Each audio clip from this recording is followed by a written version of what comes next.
زمانہ کہتے ہیں کہ مجھے پکارو میں نظر آؤں گا تمہیں. اور جب مولا کا ظہور ہوگا نا اور دنیا دیکھے گی مولا کو تو کئی ایسے لوگ ہوں گے یہ امام ہیں ہمارے, انہیں تو ہم نے فلاں جگہ پہ دیکھا تھا, انہیں ہم نے وہاں دیکھا تھا. اگر دل کی آنکھوں سے دیکھو گے تو پہچانو گے کہ کون آل محمد میں ہے. ان کو سمجھنے کے لیے دل کا ہونا ضروری ہے. اگر کسی کا دل اندھا ہو تو یہ سمجھ میں نہیں آتے. مولا علی کا فرمان ہے نا کہ ہمارے 10ویں درجے والے کا ایمان اگر 9ویں درجے والے کو پتہ چل جائے تو وہ 10ویں درجے والے کو قتل کر دے, کہ اس کے دل میں کیا فضیلت ہے ہماری, کمبل سلمان کو قتل کر دے. مولا علی کی حکومت تھی اور دارالعمارہ کی چھت تھی. مولا دارالعمارہ کی چھت پہ ٹہل رہے تھے اور پیچھے پیچھے ہمارے یاسر مولا کے پیچھے. اچانک مولا ایک مقام پہ رکے اور پوری دنیا کی طرف نظر دوڑا کے مسکرانے لگے. مولا مسکرائے, عمار یہ منظر دیکھ رہا ہے. عمار نے کہا مولا ایسی کیا بات ہوئی کہ آپ ٹہلتے ٹہلتے رکے اور پھر مسکرائے؟ تو مولا نے کہا عمار میں ایک منظر دیکھ رہا ہوں. عمار نے کہا مولا کیا؟ مولا نے کہا کہ عمار اس دنیا میں جتنے میرے دشمن ہیں نا اور جتنے میرے چاہنے والے, میں ان دونوں کے حساب سے ایک منظر دیکھ رہا. عمار نے کہا مولا کیا؟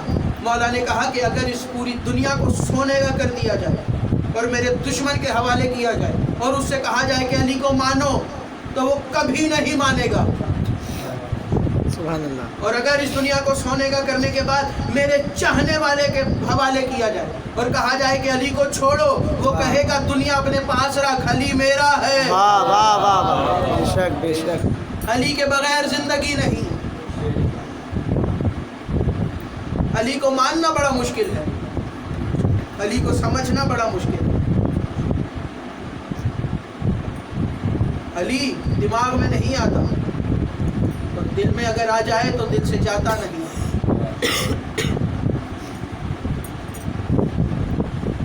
مولا علی مسجد کوفہ, منبر کوفہ, مولا خطبہ دے رہے تھے اور ایک شخص آیا اور آ کے کہا کہ اب میرے جملے یاد رکھنا, دل کی آنکھیں اور دنیاوی آنکھیں,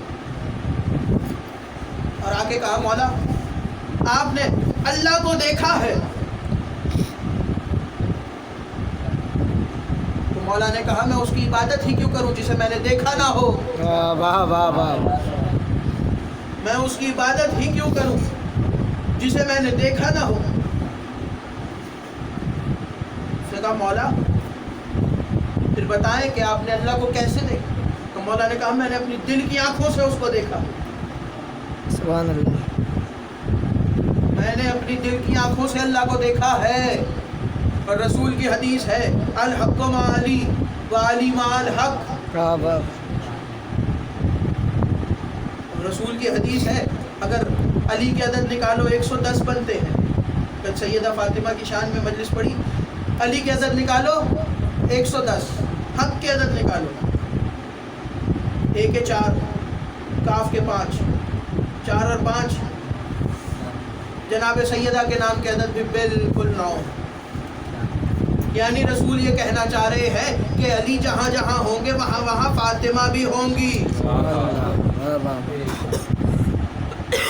دنیا کہتی ہے قرآن پڑھو قرآن پڑھو, ایک مرتبہ علی کا نام لو, پورے قرآن ختم کرنے کا ثواب. قرآن پڑھنا چاہیے. ایک شخص آیا اور اس نے آ کے مولا سے کہا مولا میں نے قرآن حفظ کر لیا ہے. جملہ سننا مولا کا. اس نے کہا مولا میں نے قرآن حفظ کر لیا ہے. مولا نے کہا اچھی بات ہے لیکن قرآن کو دیکھ کے پڑھنا. اچھی بات ہے لیکن قرآن کو دیکھ کے پڑھنا. اس نے کہا مولا میں نے حفظ کر لیا ہے, زبانی یاد کر. مولا نے کہا میں بھی سمجھ رہا ہوں لیکن قرآن کو دیکھ کے پڑھنا. اس نے کہا مولا میں نے یاد کر لیا, آپ کہہ رہے قرآن کو دیکھ کے پڑھنا. تو مولا نے کہا کہ تم نے یاد تو کر لیا لیکن قرآن کو دیکھنا ثواب ہے. سبحان اللہ سبحان اللہ. کسی نے پوچھا تھا نا کہ یہ رسول کی حدیث تھی کہ علی کا چہرہ دیکھنا عبادت ہے. تو ایک شخص نے پوچھا کہ اگر کسی زمانے میں علی نہ ہو تو ہم کیا کریں گے، ہم کہاں سے دیکھیں گے چہرہ علی؟